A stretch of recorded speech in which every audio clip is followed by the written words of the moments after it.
প্রায় ঘটছে মেট্রো রেলের শিডিউল বিপর্যয়। ঘূর্ণিঝড়ের আগে ও পরের দুদিন হঠাৎই বন্ধ হয়ে যায় মেট্রো।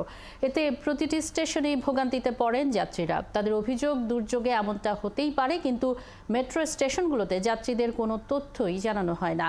আর এমআরটি কর্তৃপক্ষ জানিয়েছে, আগামীতে যাত্রীদের সহজে তথ্য পাবার বিষয়টি নিশ্চিত করা হবে। আরও জানাচ্ছেন নয়নাদিত্য।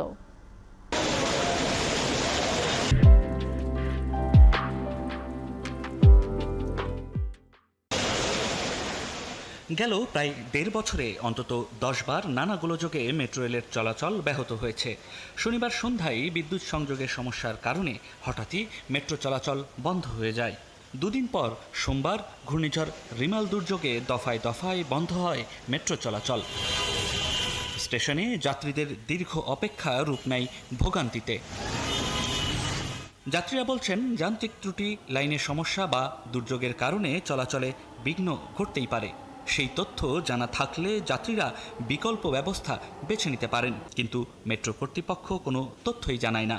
স্টেশনগুলোতেও কোনো তথ্য মেলে না। হুট করে বন্ধ বা তাদের প্ল্যান ছিল বন্ধ করবে না, কিন্তু আবহাওয়ার কারণে যেরকম পরিস্থিতি হয়েছে বাধ্যতামূলকই বন্ধ করতে হয়েছে।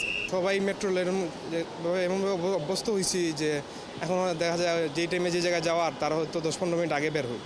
ঠিক আছে, এখন হঠাৎ করে যদি স্টেশনে এসে জানতে পারি যে ট্রেন চলতেছে না, তখন কিন্তু রোডে কিন্তু ঢাকা শহরের যে অবস্থা। আমি এখানে এসে দেখলাম যে এরকম প্রবলেম হয়েছে, আমাকে আবার নতুন করে অন্য ট্রান্সপোর্ট ইউজ করতে হবে। ডিজিটাল মাধ্যমে এই তথ্য ছড়িয়ে দেয়া স্টেশনের ডিজিটাল বোর্ডগুলোতে নোটিশ আকারে তথ্য তুলে ধরা সহ বিকল্প ব্যবস্থার কথা বলছেন যাত্রীরা। আগামীতে তথ্য প্রচারে নানা পদক্ষেপ নেয়ার কথা বললেন এমআরটির ব্যবস্থাপনা পরিচালক। ট্রেনটা বন্ধ হয়ে গেলে স্বয়ংক্রিয়ভাবে লেখাটা চলে আসবে, কিছুই করতে হবে না যে এখন সার্ভিস বন্ধ আছে। ঠিক আছে, এইটা স্বয়ংক্রিয়ভাবে চলে আসবে। তবে আপনি যেটা বলেছেন, এটা হয়তো আমাদের যেহেতু অনেক ফলোয়ার্স আছে, আমরা হয়তো কিন্তু এর আগের দিন এটাও কিন্তু আমরা দিয়েছিলাম। কর্তৃপক্ষ বলছে ১০৭ কিলোমিটার গতিতে ঝড়ো বাতাস বয়ে গেলেও মেট্রো চলাচল বাধাগ্রস্ত হবে না। তবে রেল লাইনের তাপমাত্রা ৫৫ ডিগ্রি সেলসিয়াসের উপরে উঠলেই বন্ধ করতে হবে মেট্রো চলাচল। নয়নাদিত্য, ৭১, ঢাকা।